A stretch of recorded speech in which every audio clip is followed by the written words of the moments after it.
Welcome to the Long Range Pursuit Podcast, presented by Gunworks, where we learn about and share long-range shooting techniques, science, and gear.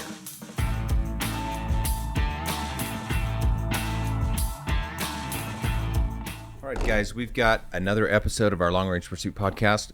We're kind of falling into this routine of product launch announcements in a podcast, and we've kind of figured out this little secret sauce recipe that helps educate the sales team and the marketing team by producing a podcast and then letting those guys get educated on the product through that. And kind of helps us, forces us to kind of button down a few things. Did we actually settle on the name of this product? Is it finalized? Yeah, it's pretty final, yeah. I think we're So there. I've got the two Jims with me. Jim Allen runs our whole product team, from product management, product design development, product testing, quality, manufacturing engineering, the whole team. And I've got Jim Sabir here. He is our product manager specifically for these rifle systems. So he's bringing that inside of a lot of years of hunting and rifle experience to the table, and to help keep us maybe a little steady. Fits right in between Jim and myself. I might be a little over exuberant sometimes. So we've got a new product that we're pretty excited to talk about, and I actually really like how it fits into kind of our standard idea, technology development, and market fit, and then rollout. So I think it's kind of cool. And we did settle on a name. The Mountain Goat. I thought it was just the goat. I guess we haven't settled on the name then. All right, I haven't settled on the name. I always like Magnus, Climber. There's two syllables. Verdict. I always tried Nexus. Yeah. I always tried to have two syllables. Now goat's only one, but the goat is two. Yeah. The Yeah. goat. Mountain goat's three, so it has one too many. Yeah. one too many syllables. Yeah. I think the inspiration is, Yeah.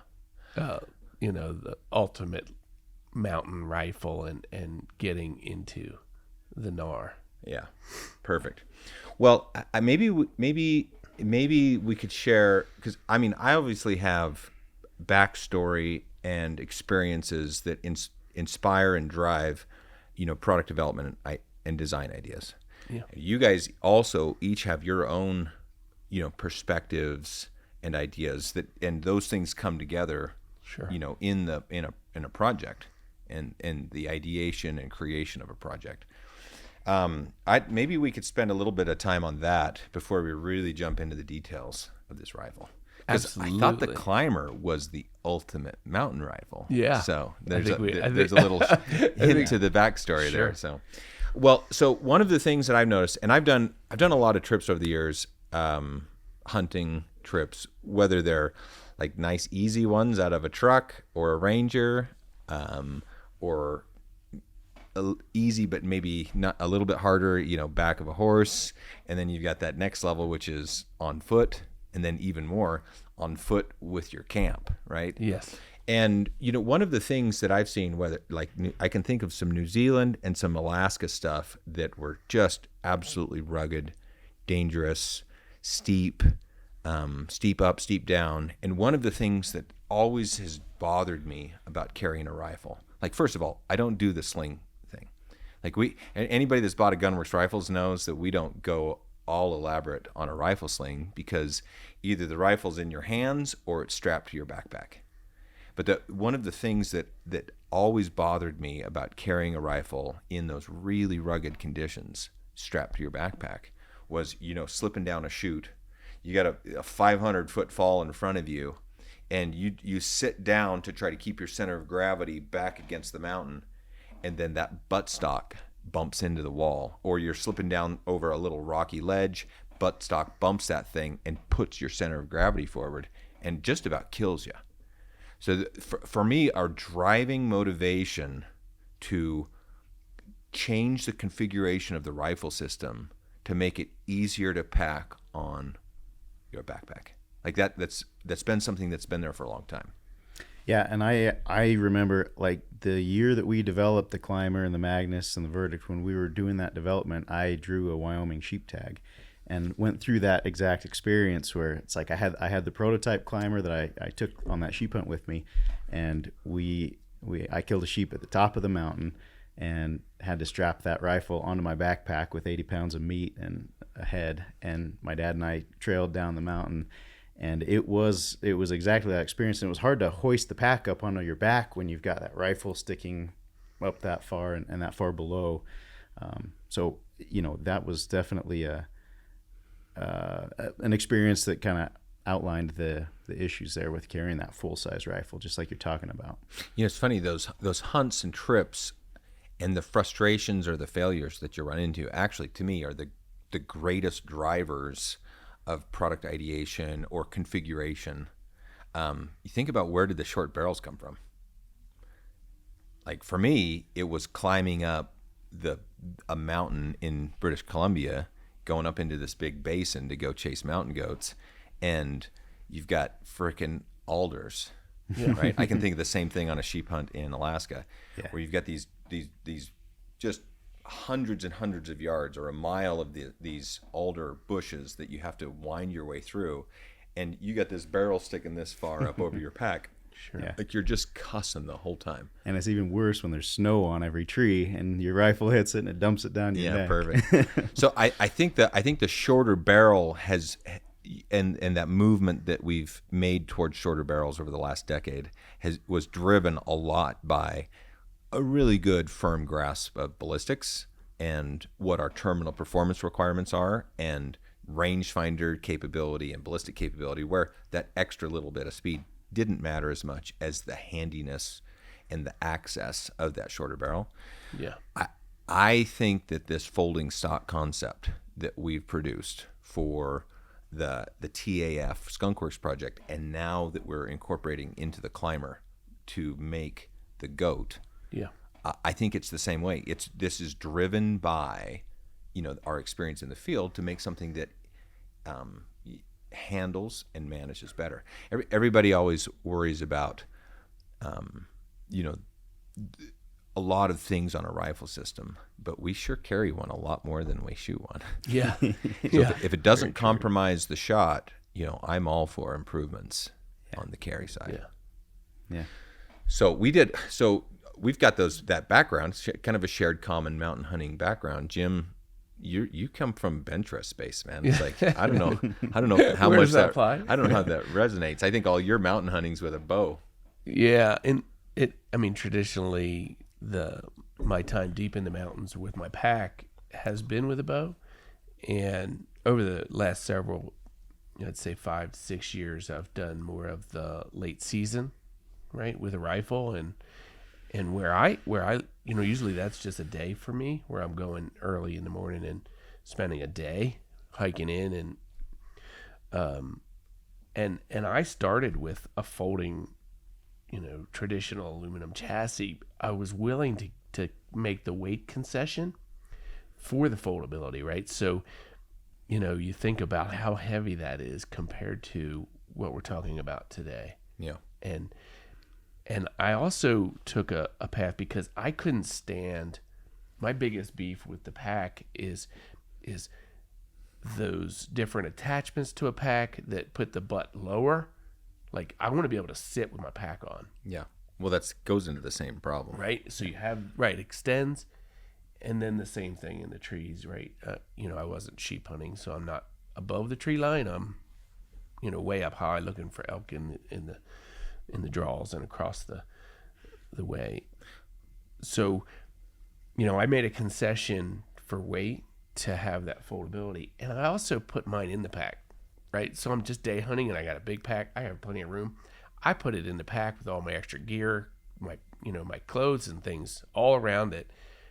And, I had a little bit longer barrel back, when I was shooting that particular configuration. But with a 20-inch barrel and a folding, stock like this, it can totally be concealed completely. So the snow, you don't have this, Well, I think the market is in the same boat. Everybody that's done a mountain hunt knows exactly what we're talking about, and I think that's why we've seen this I would say, meteoric rise of the lightweight hunting chassis in our space. I mean, we've been traditional stocks for 100+ years, and in the last 3 or 4, all of a sudden, like the mountain rifle has become a chassis. Yeah. And some chassis are light and some aren't. I mean, we've got some really cool options out there with the Hunt 26. Yeah. I mean, that thing's pretty cool. We've got, even before that was the all magnesium from, was it Viking Armament? I'm not familiar. They're connected I'm with drawing that. blank. It's not that. It's They've got the nice folder. Those guys did our magnesium yeah. We blocks. incorporated one Yeah. here. What was the name of that company? It's killing me.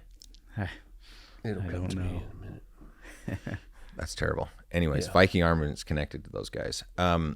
That chassis is pretty cool, and it's light, right? XLR. XLR, yeah. The Got it incorporated Arca rail. It's blocky, it's Yeah. square. I mean, we know what those feel like. And I'm not sure if I'm sold on the full pistol grip either.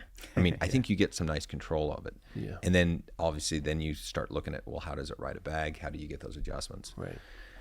And I think the market understands that. But for me, going all the way towards a chassis, we've got a great learning experience on this Index, and the pluses and minuses of that and handling it. I've got to hunt with that quite a bit. We built one of our Skunk Works programs on both the XLR and on the Hunt 26. Yeah. Right, and we've even did that pork sword. So we've used a handful of those smaller compact chassis. I still really love the touch and feel of a traditional stock. Agreed. And when you think about late season rifle hunting in the mountains, and you think about the touch points, right? We have utilized leather and different materials to get that feel. Yeah, A metal chassis is cold. yeah, for sure. Right, you pull it out of your pack or off the pack, and it's cold. So you also have that in that late season challenge. So I think the hybrid ones are pretty cool, like the 26. yeah, for sure, because you're getting that carbon feel too. So what we've done with the Goat, like, let's define what this product is, and then we can kind of dive a little bit more into it. We've taken the Climber rifle stock with our current manufacturing process. So we've got this patented process with our sandwiched stiffener panels, encapsulated in carbon outside and inside. Makes for a very lightweight stock. When we developed that process, I think it cut 8 ounces I think it was out of the rifle stock. Yeah. Right And if we went, I don't remember the data right offhand, but it's like we go break some of these, it's like it's the stiffest and the strongest stock that we've tested, whether it's the Climber or the Magnus. And I think it borderlines on the lightest.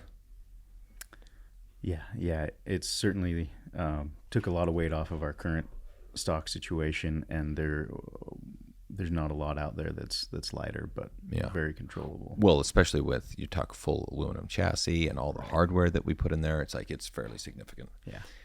So we take this, which I always thought was the ultimate mountain rifle, right? And we've had a few changes over the years. We've changed the stock 2 years ago, right? So cut 8 ounces out of the rifle weight. And then was it 3 years ago we changed the barrel contour to the C20? It was kind of right after the cut. 4 years ago. Yep. So that took 4 or 5 ounces out. So if you bought a Climber 6-7 years ago, like, it's a pound lighter now. Yeah. And do you know offhand what the Climber weighs with titanium, short action, 18-inch barrel? Product manager should know that by heart, right? It is. I do know that. Oh, I got it on my hand here. Yeah, so it's going to come in at like just barely over 8 pounds With a scope.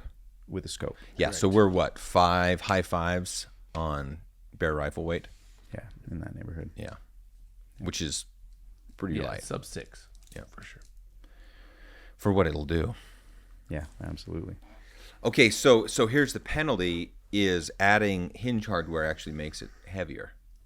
Yeah, absolutely. And we learned this in the Skunk Works. So our Skunk Works program just for viewers that maybe aren't familiar with that, I mean, obviously you guys know what it is. It's limited runs of Creative Genius. Basically, we put together a small batch of a inspired product, and the inspiration comes from all different sources, but essentially we're thinking about one thing that we want to try on or prove or develop, etc., and kind of just test it in the marketplace, test it in engineering, etc.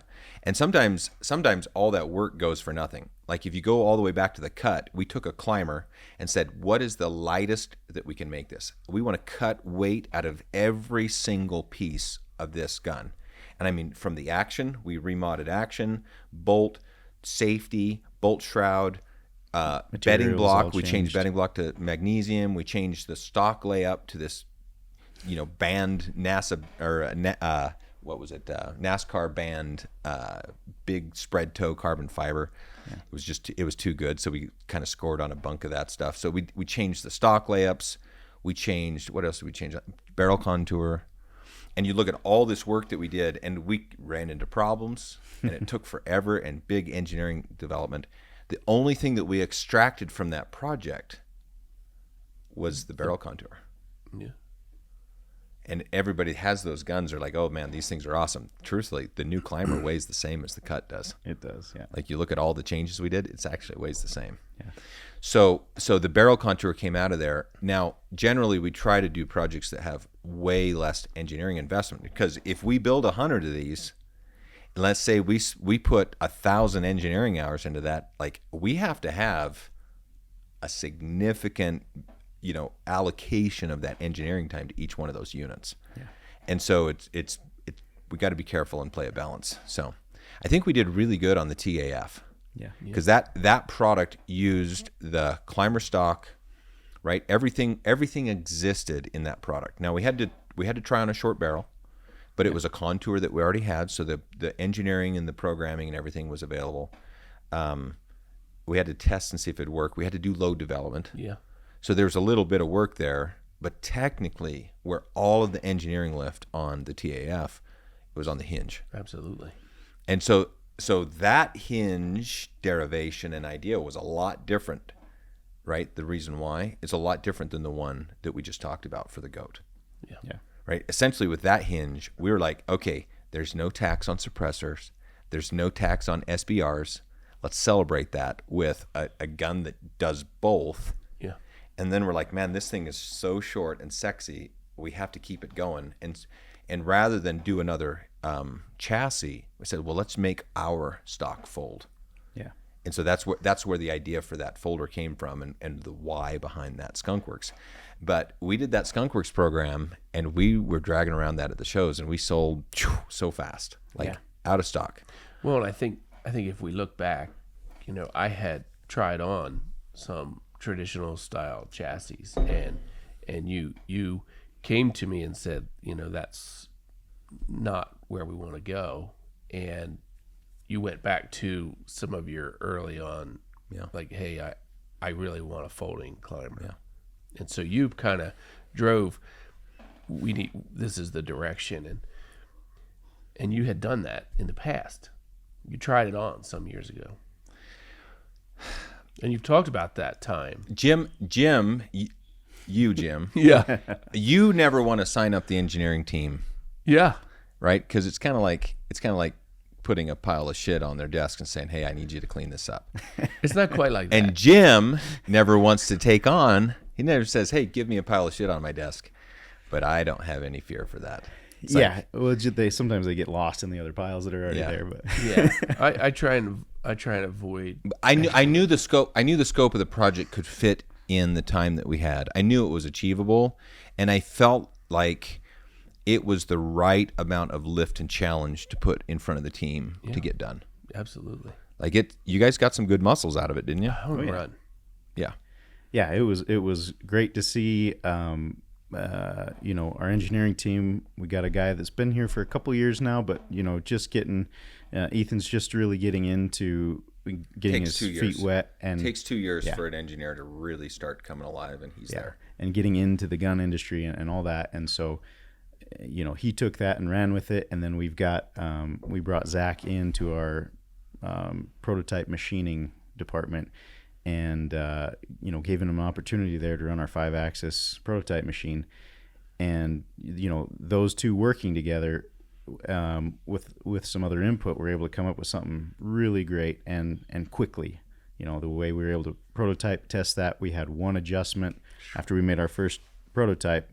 We looked at it, said, "Hey, we can make a couple tweaks here," kicked another one out, and I think the important thing is using inspired design.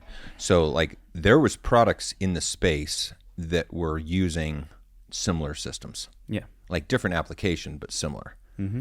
And so being able to look at what they were doing and, what was working and good with those and what actually wasn't hot, what materials choices we didn't agree with, et cetera. Yep. And that, by doing that analysis, it kind of can help you kind of get into the right approach. Yeah. Before you actually get started. Yeah, absolutely. Hey, sidebar real quick. We were talking about this yesterday, but how long have we been working on our 3D printed titanium suppressor?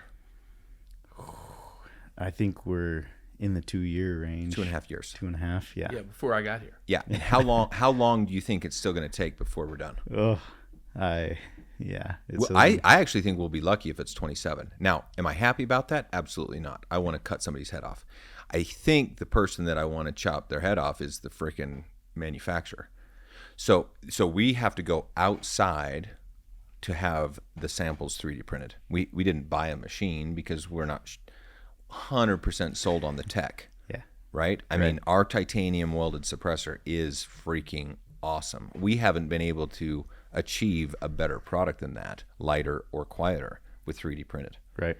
So we're still on the fence about whether 3D printing is there. And it seems like 3D printing is going to become the direction that all of the cheaper, value-oriented products are, right? Mm-hmm. If you look at all the manufacturers that are jumping on the bandwagon with 3D printed, it's kind of value-oriented. We're not necessarily seeing it as a premium product.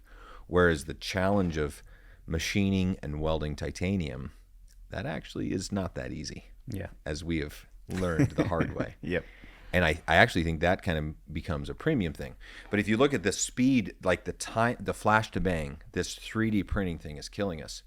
And you would think that 3D printing is easy. You just go, next thing. It's supposed to be. The real difference is, are you vertically integrated? And when you are, the velocity that you can do things is crazy. Yeah. So you talk about Zach. Yeah, we've got a prototype machine, but it's not just the prototype machine. It's like we've got a machinist available to run it.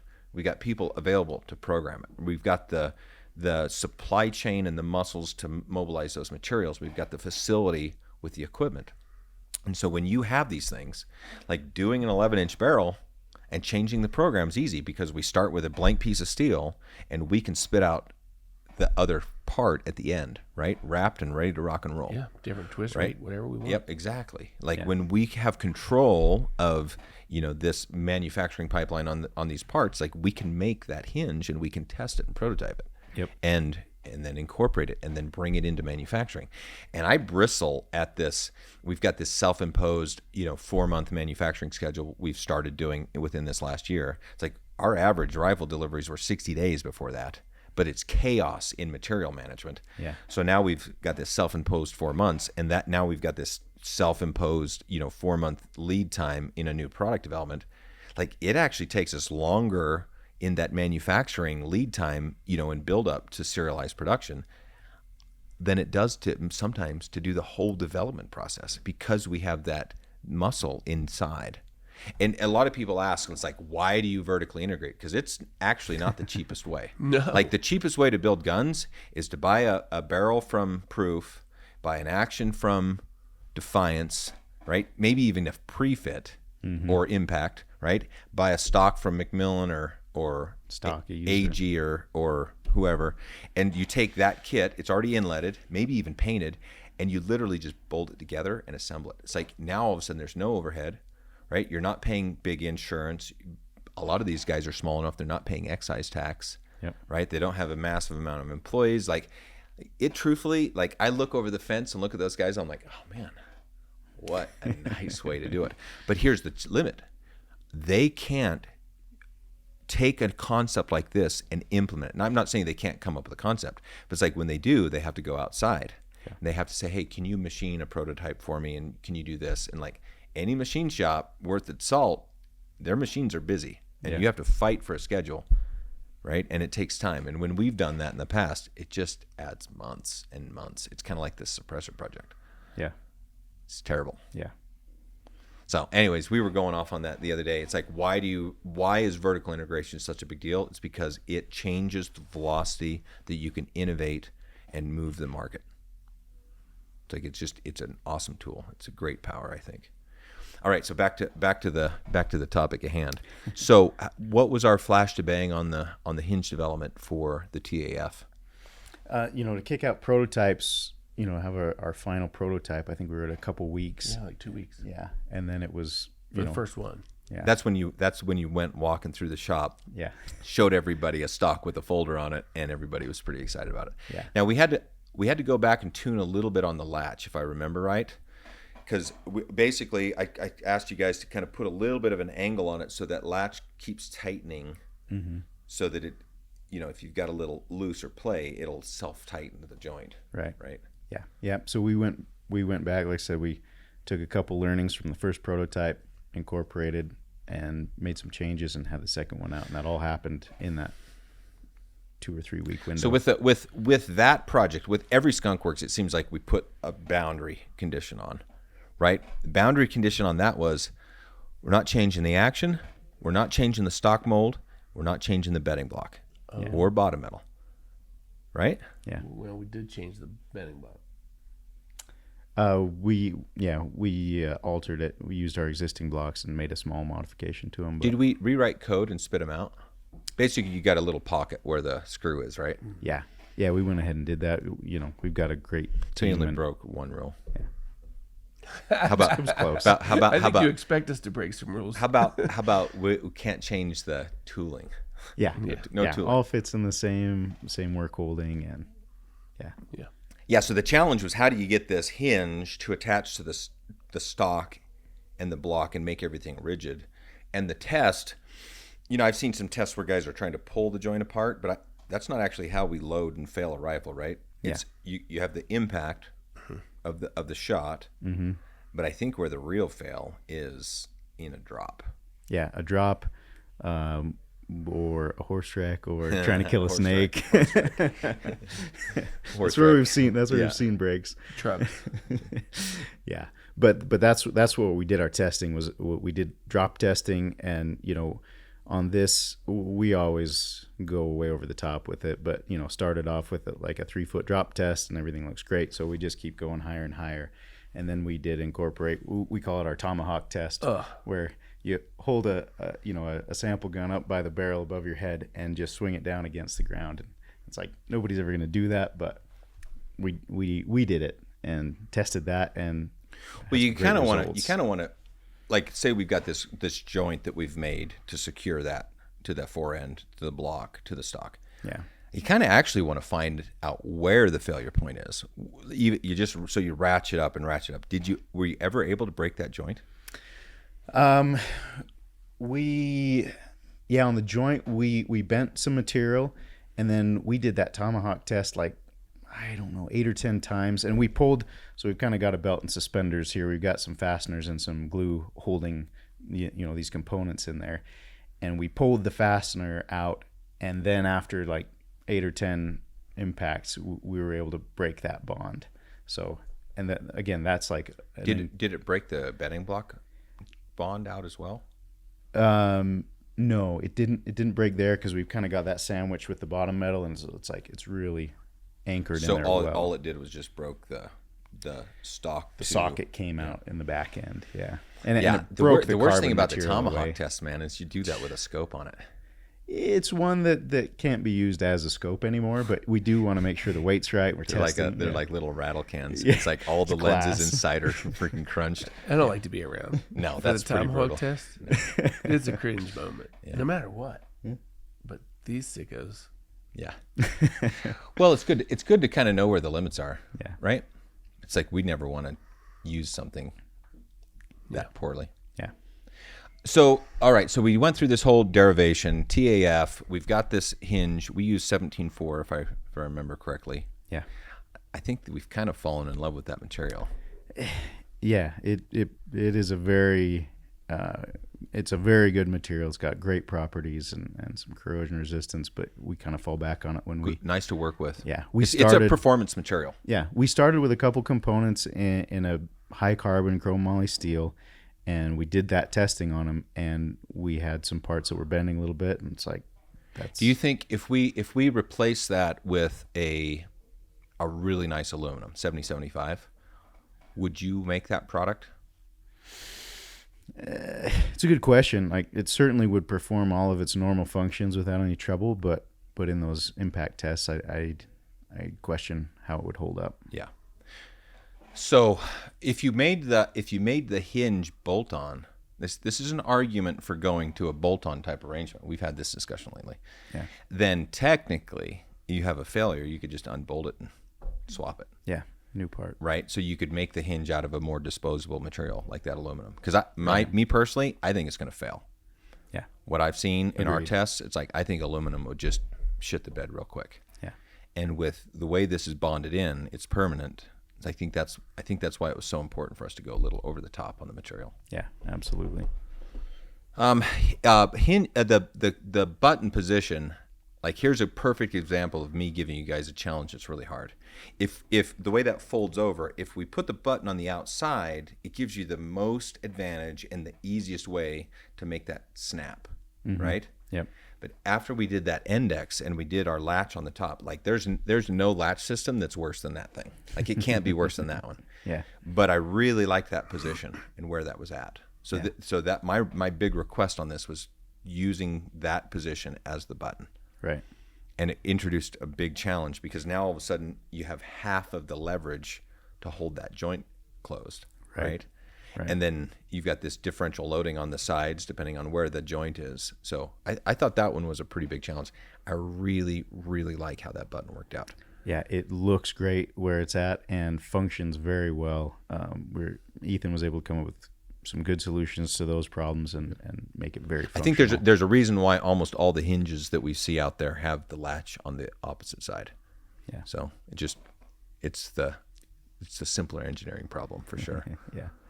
Well, I was pretty happy with the TAF product. Like, that gun was pretty awesome, and the reception was awesome. But my feedback from the show, like, this is the conversation. It's like, yeah, I want one, and hey, can I have this for my sheep gun as well, right? Yeah. Or hey, can you sell me this rifle stock so I can put it on my existing climber, or whatever the questions were. But clearly there was a massive demand, immediate demand for this product in a mountain hunting configuration. Yeah. So I don't know that we really intended to use that development and that technology again. We were going to put that learning away and in the future sometime maybe let it inform some product development. But the response that I saw was so strong that it pretty much required us to take action and to put it into the product right now. Yeah. Like, it's there. The demand's there. Yeah. Yeah. Even before we went to any shows, every person in the shop wanted one for their hunting rifle as well. It was like immediate. Yeah. Yeah. We don't actually sell stock components anymore. Yeah, unfortunately. But we had to make a special dispensation for employees so that they could have one. Yeah. We were scared of the pitchforks, I think. Yep.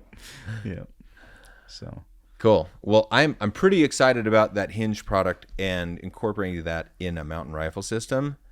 And like a lot of these projects, the way it goes, it's pretty solid. Everybody's on board. We're on schedule. And then I have a special request. Yeah.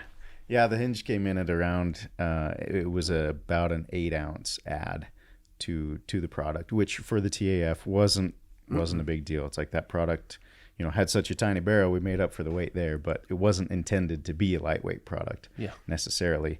But this gun was that. And so, we had the hinge all spooled up, everything was functional, and that's when we hit that. It's like, well, can we pull a few ounces out if we change materials, and will it still perform? So what do you think that cost us 4 weeks? Yeah, it would have been that, just to Test. get material in, cut some, and do the testing and make sure everything was functional. And then what do you think it slowed us down on the manufacturing side? You know, it wasn't more than that, but Yeah. yeah. So not too bad in the realm of requests. So what did we end up saving by moving to titanium? The savings was 3 ounces, so we got it down to a 5 ounce add to the climber configuration. That's pretty good. Yeah. I think anybody would take that concession. For Yeah. Now, material cost higher Yes. for sure. Yeah. Talk to me about the 17.4. Were we doing an H900 on that hinge? Yeah. So that's like a 220 or something like yield. Yeah. What's titanium? And we're doing like, are we doing grade 9? Yeah. It's a 6AL titanium grade that we're putting in there. Off the top of my head, I don't know the yield strength, but it's significantly lower. And It's like, it's got to be in that 150 range though, doesn't it? gosh, I would 6AL5V? 4V, yeah. 6AL. 6AL4V. Yeah, I don't know for sure. But the other concern we Hey, had. Gruck, what's the yield strength of 6AL4V titanium?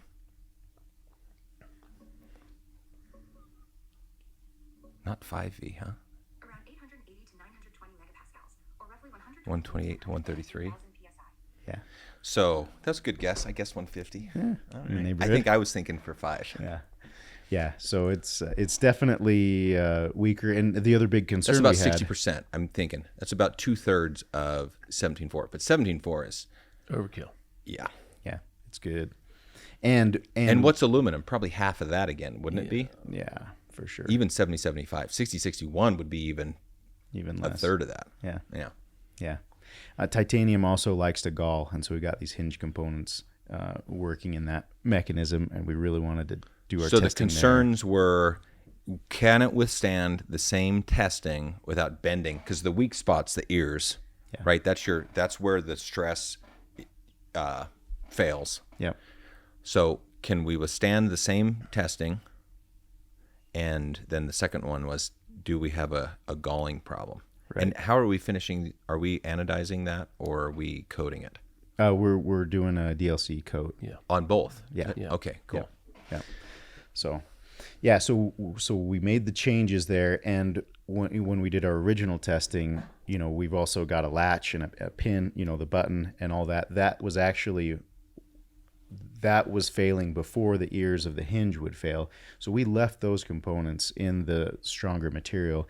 We did the calculations, and it was a 1/2 ounce to switch those over. It just wasn't worth it. And they were the ones failing first.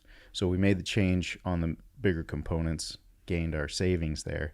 And then, we went through the testing. It survived all of the drop tests, and it did fail before the 17.4, but it wasn't until we got back into the Tomahawk testing that it started to fail early, or before what the 17.4 would do. Yeah, it So, shows you the 17.4 was pretty overkill. yeah, for sure. So how did that make you feel when I asked you to make that change? Well, Truth. We'll do some therapy. okay, that's fine. That's fine. Yeah, I wouldn't consider you a therapist, but no. No, I guess, a lot of what the thoughts that are always going through my head is like, we have a pretty full project list. We're trying to accomplish those things and dates we're trying to hit with this. And so all changes that get brought to me, my first reaction is like, how bad do we need this? Like, no, I'm going to say no until you convince me that we got to do it. So Now that it's done, do you feel like it was the right decision? yeah, when I build a gun, I'm going to want the titanium one. Yeah. It's gonna save Yeah. me For a this few ounces. product, Yeah. where we're So I just wanted to get that recorded on the record. oh, geez. No, I think the main thing is we do have the pressure of feeding 100 families. It's a real business, right? So there is ramifications to the decisions we make on the product side. But the truth is, you look at our 4 values for our company, and I'm still defaulting to what I called that third value, which is we do cool shit. Yeah. Right? It's like, it's a really important thing at Gunworks that if we know a way to do it better, that we do it better. Yeah. Yeah. And this was a better way to do this for this product. So it's important that we're able to make that balance, that we're able to kind of do that little bit of extra work and try to grab that last 10%. It's like where a lot of guys complain about the cost of our products, but the reason why it's there is because we're chasing that last 10%. We're willing to eat that frog and take on that big project and make it work. Yeah. Okay, so where did we end up with on an overall gun weight for the goat? Did you guys measure anything there? Yeah. With the 2 scopes, the options we have, it's between 8.8 and 7.14. So 7 pounds 14. That's with a 21 ounce scope. Yes. So we pulled 21 ounces out of that, right? Yeah. So And 6, then plus 7 the off of rings. that. Yeah. I mean, it's still sub. So we're what's that? 6.9. And that's 18-inch barrel Correct. Yep. with muzzle brake. Yes. Yes. As it's sitting right here in front of us. And titanium. Correct. Well, that would be with rings, so you'd have to pull a few ounces for rings for the out. rings. Yep. Yep. So you're going to be about 6 1/4 for the goat rifle, Yeah. 18-inch barrel, 6 1/4. Yeah. Yeah. Yeah, that's a nice number. Yeah. And the extra weight makes it a little more shootable. You know, we talked about that trade-off about how you carry a gun a lot more than you shoot it. But the only time I'm willing to make a trade-off to make the carry more pleasant is if you don't sacrifice the shoot. Correct. And I've bought every one of those light guns that has ever been released. They're cool. And we've shot a lot of the light guns. I think when we first started and we were doing scope mount packages on customers' rifles that existed, like a really common product that came in was one of Lex Webernick's. Mm-hmm. You remember those? Yeah. Like they'd take a titanium Remington and skeletonize the crap out of that thing and put those things together. They'd be 4.5, 4 3/4 pounds. Yeah. I never touched one of those. I mean, I loved them as a gun to touch and feel, but I never shot one of those and said, "Oh, I would take this on a hunt where that shot decision affects a $50,000 bill." Yeah. Because I didn't like the way they moved. I didn't like the consistency. I didn't like my ability to shoot them. So a lot of guys think the light rifle is just connected to the recoil feel. And everybody thinks, okay, well, I'm tough, right? Every man thinks, okay, I'm tough. Recoil doesn't bother me. Yeah. I'll bet I've heard that 1,000 times. Yeah. Oh, recoil doesn't affect me. In other words, I'm a tough son of a bitch. Like, I'm fine. Yeah. The problem is people don't realize that it's not the kick that is the problem and your ability to grit your teeth and shoot through it. Because there is a limit, right? If you just do the engineering test and you just start testing some extreme cases, yes, recoil bothers you. Yeah. It's just what is the amount of recoil that you can withstand that doesn't affect your ability to break the shot cleanly. Yeah. Right? Right. So, and everybody's probably got some different sensitivities there. That's great. But the real sneaky thing about light rifles isn't the fact that they kick you more. It's the fact that when you accelerate that bullet down the barrel, right? Newton's law says you have to have an equal and opposite reaction. So that means that the lighter gun accelerates faster and moves more before the bullet exits the barrel. Mm-hmm. So the real problem with a light rifle isn't that you have more recoil, it's that the gun moves more before the bullet exits, and it requires you to be much more consistent in how you set up and follow through. Like it might be way more sensitive to the bipod pressure, to whether you shoot from a bipod or rest it on a backpack, which I think is really stupid, or you attach to a tripod, which I think is really dangerous, right? All these different ways that you could shoot that gun all of a sudden have different sensitivities, and it magnifies those things, and it requires just this absolute excellence. Now, anybody that's ever gone on a sheep hunt where you might be there the whole time and you have all of these pressures that start playing through your mind, because it's in North America, you pay whether you're successful or not. Yeah. So you go up there and it's like you get this one opportunity at the end of the hunt, and there's massive amount of pressure. massive amount of pressure to take a shot, to get an opportunity to take a shot. I mean, their external pressures are just crushing you. So now all of a sudden you get in a less than ideal situation. Maybe there's a hurry up to set up, and now you're excited, you're out of breath. I mean, you're in the mountains. Maybe the setup isn't quite ideal, and you're wedged into a situation that's maybe not your normal shooting position, and all these things start coming together, and then you shoot. Now, I'm gonna cop to missing once in a while. I know exactly what that feeling is like, and I know exactly what those conditions are like. And for me, I want to have a rifle. I want to have a rifle at that moment of truth that does not trade off my ability to get that bullet where it needs to go. And it's like, yeah, we might be talking about a million corner cases, but if you go hunting and you have the experience, you find those corner cases. And so anything I can do to make a rifle more shootable, and this is a word that we've been using for a long time, the shootability is huge. Yeah. So I would propose that a 6-pound rifle is pushing the limit on the weight at the bottom end before you start making big trade-offs. Yeah, absolutely. So, and I'm not saying that a lighter gun wouldn't be cool, right? Yeah. That is cool. But you just have to be aware that there is trade-offs to that. Correct. There is trade-offs. Yeah. And you got to know what they are. Yep. And I think it's actually, if you do get into a light rifle situation, I think it's worth trying to find those corner cases and understand where they are, and then to try to practice those out of your routine. Mm-hmm. Yeah, absolutely. Okay, well, sidebar again. Sorry about that. So we're just over 6 pounds with the titanium folder. Yeah. And we had to make one major design decision about this system, which is we fold away from the bolt knob. Yeah. Like, we did not want to go change the grip and shape of the climber. Yeah. A couple reasons. One, I didn't want to retool it. It would have made the project take longer. But the truth is, this is the most dreamy grip I think that exists. It's the most flexible, configurable, comfortable. Basically, we took a Prince of Wales concept, right, and applied it to an actual bolt rifle. Yeah. And then we built those big thumb shelves on there, which was kind of a unique concept where if the user will stick his thumb on that shelf and then slide it forward or back until it matches the length that his finger needs to be for the trigger, the roundness on the bottom of the grip lets you adjust and lets the fingers fall off if needed, depending on the size of your hand. I think it's the coolest, most magic grip that exists. Yeah. I just didn't want to touch it. Yeah. So now we're not folding over the bolt. Now we're folding off the other side.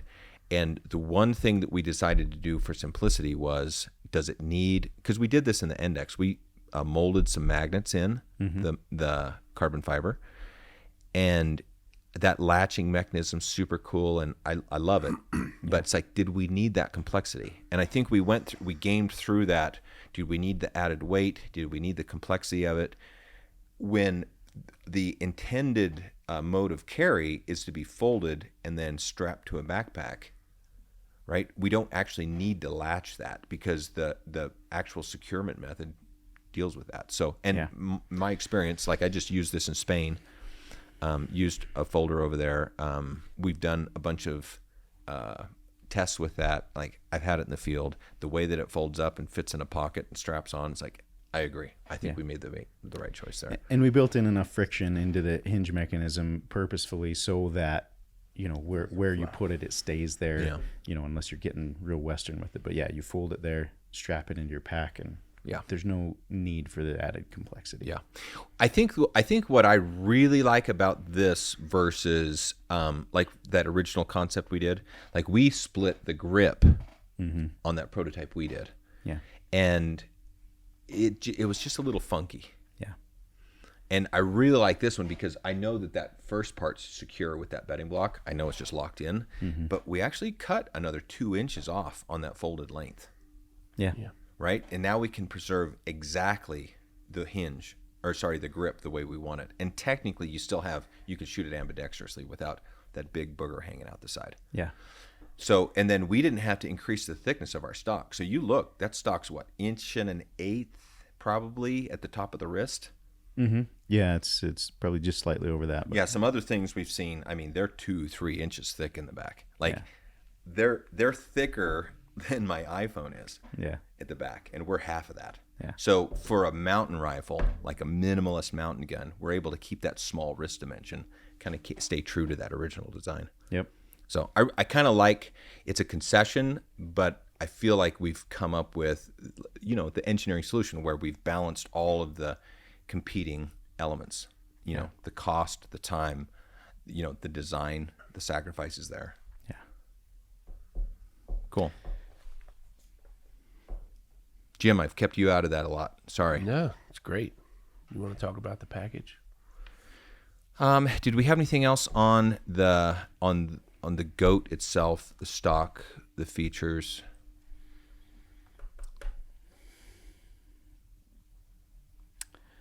No, I think we pretty well captured what we did there. Yeah. So the goat will be a new product. The climber would be a separate product. So we've got the climber, now we have the goat. And the goat will have whatever limited feature sets that we want to offer, caliber offerings, configuration for bottom metal, length of pull, etc. But you can still configure this with a stainless steel or a titanium action, barrel lengths, calibers, and then colorways. Yeah, basically where it came down to, we're adding this into our climber rifle line, and so when you come and buy a custom rifle, you can select an option for a folder. But you're saying it's not a new product. You're wanting to make that part of the climber. It'll be an offering in the climber, but as we launch that, we're gonna. I actually think it should be a separate product. Yeah, well, yeah, we can. It'll be an offer. I guess what I'm getting at is that the folding hinge will be an offering, but we've got a package that we're launching. We've got, you talked about earlier, we've got this 4-month lead time. The problem is we want people hunting in the mountains with these things, and so we've anticipated this, and we've put into our production schedule a limited launch build. Yeah. We've got units set aside so that that they can ship. Are you going to commit to a launch date today? I'm going to commit to a launch, maybe a launch month. Do we want to say that? We're launching in June, and we'll have units. And Corey's scheduled to be building in June, right? He's gonna start building in May, so we should have units ready to ship. I don't think we'll have the entire amount ready to ship, but we're targeting June and having that ready to go. Well, I've been wanting to do launch editions for new products for a long time. Yeah. And so what I've been pushing on this launch edition for the goat is a package that has a couple really cool things that pair up with the system, and some launch edition pricing, which is so good that if you miss out on it, you're going to be disappointed, because you're going to want one of these. And the first come, first served are the first guys, the first movers, the early adopters. I'm going to treat them pretty good on price. Yep. So a curated package with some cool accessories and basically a ready to go complete package. Yeah. Well, I'm not gonna pop the bubble on what's included, so we'll kind of keep that for the launch. Yeah, for the launch. Sure. One thing that we didn't talk about, but it's part of the launch, is this hard case, travel case. Yeah, absolutely. We were just talking about this before. It's like, I think it needs to be a special color. We've got this really cool colorway that we've developed that's going to be part of this launch edition. Yeah. I think the case needs to have a matching colorway, and we should, just do that up kind of special. But in general, this is the same case we're using on the Index. Is that right? Same shell. So we've got this more compact roller case. Correct. That, in my opinion, I travel all over the place. I mean, international travel, airline travel, and over the last couple of years, started traveling in, like flying myself in an airplane. It's like the big normal size rifle case is just too big. Yep. It doesn't work in my airplane. It's cumbersome. No, we literally have to take a whole seat out and strap it to the floor, where that small folding case can go in the baggage compartment. Like it's that big of a difference. Yeah. Yep. And then you're traveling around an airport, and now you got this long case, right? It's like trying to go around corners and maneuver around, queues. And now you shorten that case up and run that index travel case. Now it turns tight. It turns just like a normal roller case. Yeah. Right? You strap your duffel bag on top of it. You've got one handle. You've got to drag around the airport. It's so convenient. Like, I don't know how many people travel with their rifles, but to me, that is just as much a convenience as having that folder when I'm hiking. Yeah. Like I'll probably spend more time traveling sometimes than I do hunting on some of these. Yeah, and you think about some of these places you're going and the rental car and the size of the trunk and not being able to fit it. Well, I just didn't want to let that piece slip by, because for me, like, I've always wanted to address the travel cumbersome nature. And we did that lightweight case. Yep. It's short, doesn't even have wheels. It's like the minimalist case you can put together and still drop a rifle size in there. Yeah. But now you're packing it, Sure. right? And you need to stand it up. You need to relax, rest, whatever. It's like, it's just not quite there. Yeah. But this one's fatter, stands up nicely. Like, I really, really appreciate the size of that new case. So I just want to throw that out there. That's as big a deal for me as strapping it on my pack. Yeah, the pains of travel. Yeah, even private, it sucks. Yeah. It's trying to step over those cases with the straps in the back. What do we trade off? A little bit of weight, and that's really it. Man, I argued in like a 7 PRC that you kind of didn't want to go titanium action anyways, Yeah. weight-wise. So anytime, I was talking to a friend that was, trying to spec out the ultimate build, it's like if you get into that next size of cartridge, I was always recommending a stainless action anyways. Yeah. So now a titanium with the hinge is still lighter than that stainless action. Yes. Yeah. So I really don't think we've broke anything too big Yeah. on the weight trade-off. No, we haven't there for as far as shootability of a gun and the strength. We haven't sacrificed strength. Like you can torture this thing and it does what it needs to do. So Yeah, did you feel like there's any weirdness in shooting? It's so disconnected from all the things that are important for precision. I don't think that's a factor. I don't think most people ever notice it. No.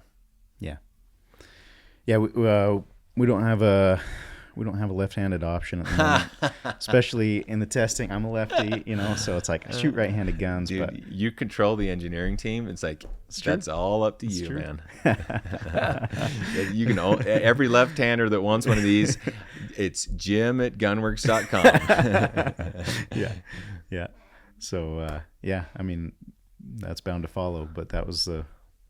I know this question is going to come up. Are we going to offer stocks for people? Yeah, I mean we've kind of gamed through that.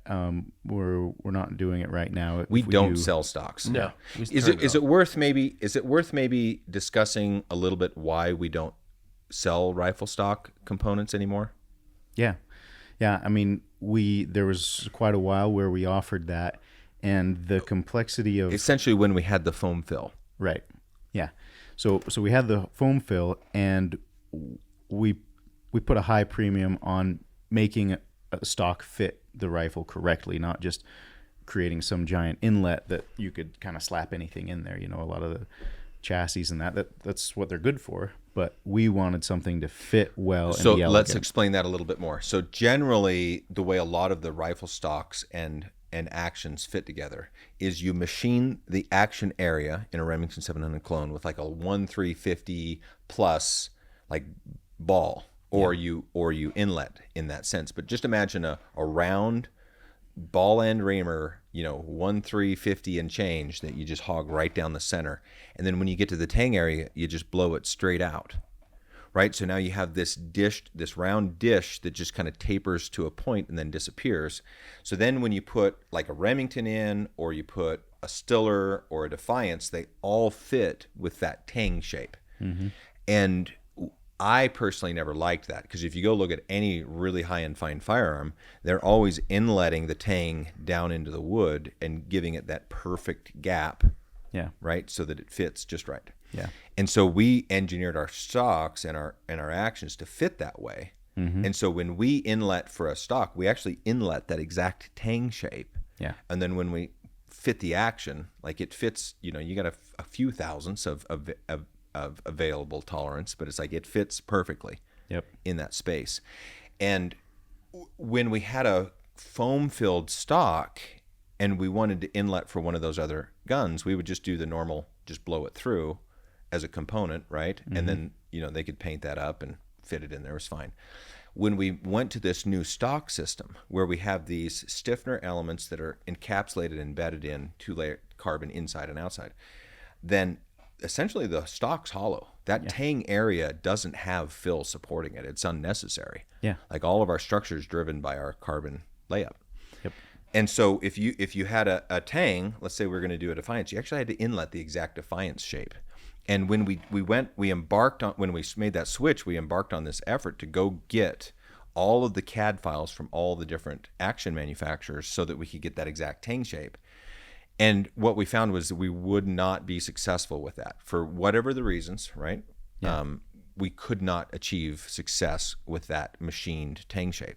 And so then we thought, okay, well, what we'll do is we'll just machine it short and make this a gunsmith only. And so the gunsmith has to fit that when they do the install and the setup. And it just got really cumbersome and clunky. And it became something that where we didn't have control over what that final product was going to be like for the customer. And we just wanted to just avoid any issues with that. So we pulled that as a program now, which is kind of a bummer. We really liked supplying components, but there's some structural reasons why we can't do that. So I'm assuming, even though one of those problems is solved right there, I'm assuming that we're not going to offer this as a component. So it's not, That's correct. Not going to be available for people to upgrade old climbers, and it's not going to be available as a component for people to build guns on. Right. Yeah, That is correct. I mean, I think it'd be really cool. I also think that the demand for it's going to be pretty high. I think we're going to have a hard time keeping up anyways. So Yeah. I think that's maybe another reason for not offering those extras. Yeah.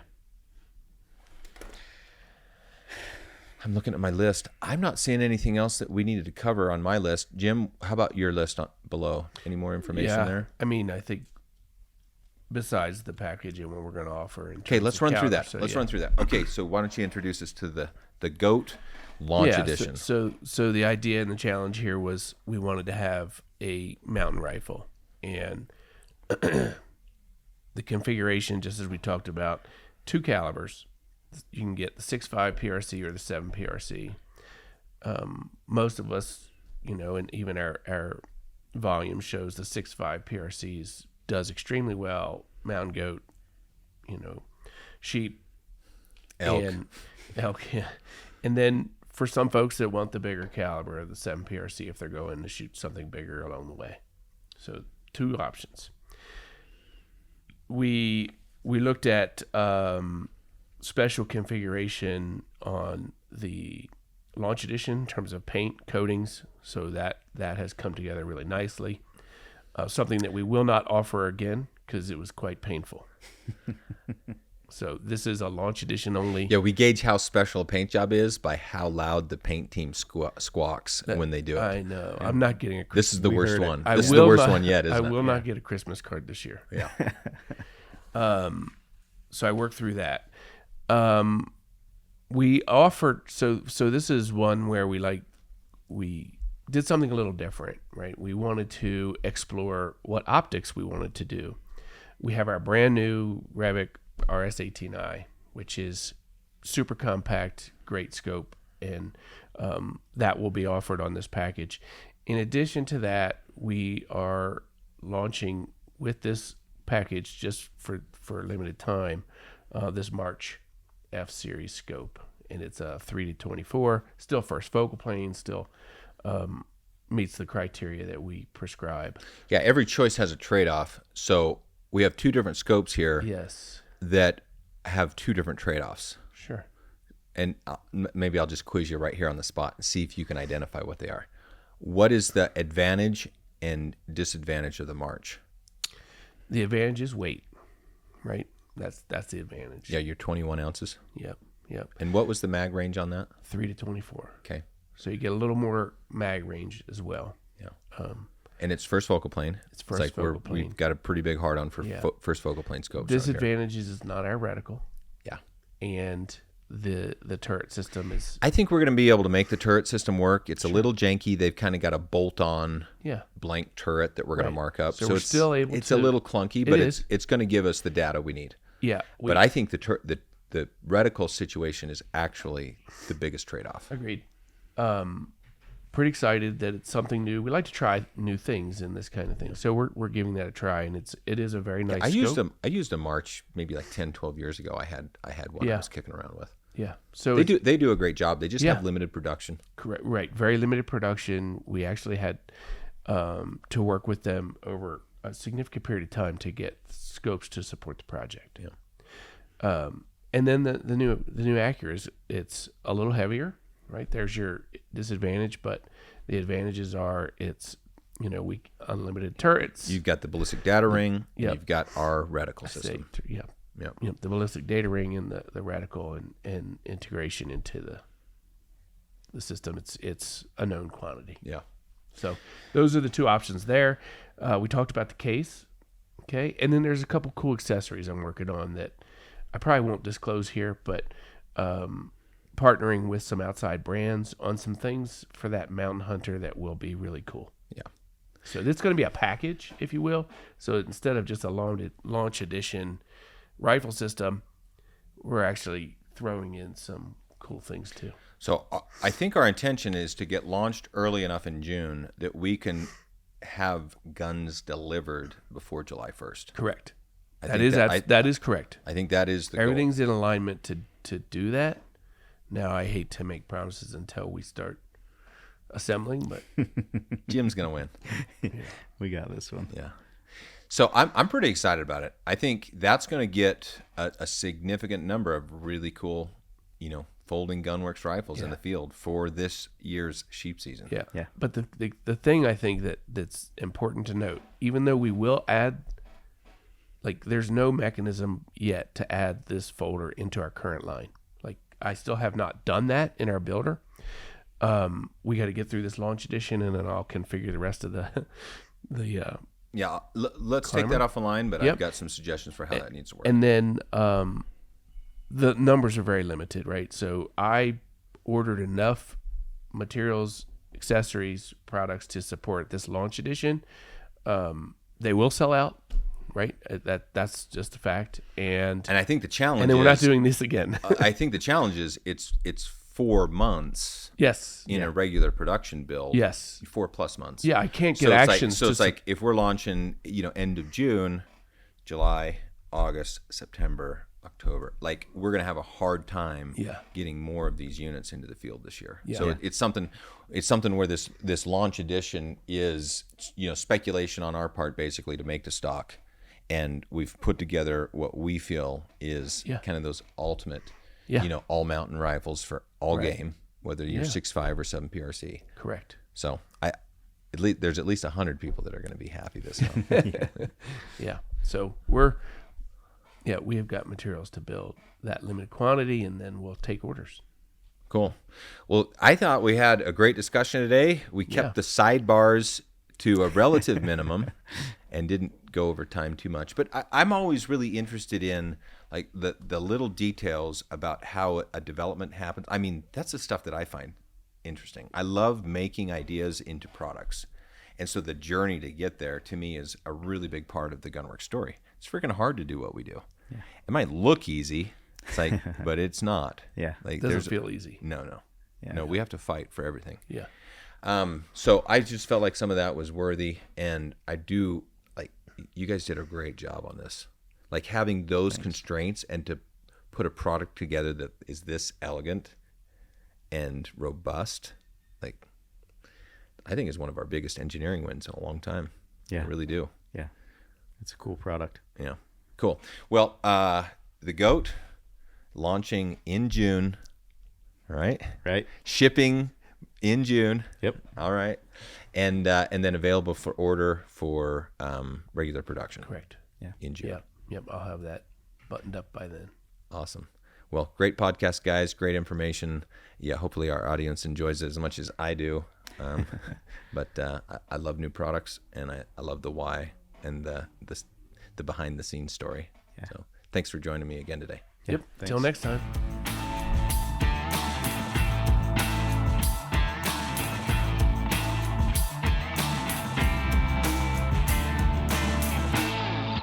If you like what you're hearing here, please take a second and give us a 5-star rating and a positive review on iTunes or on your favorite podcast app. We appreciate your feedback and suggestions for topics you'd like discussed or questions you want answered on the podcast. You can reach out on Facebook or Instagram or send us an email to podcast@gunworks.com. Also, be sure and check out our full offering of long-range gear at gunworks.com. Use promo code LRP for free shipping on any order.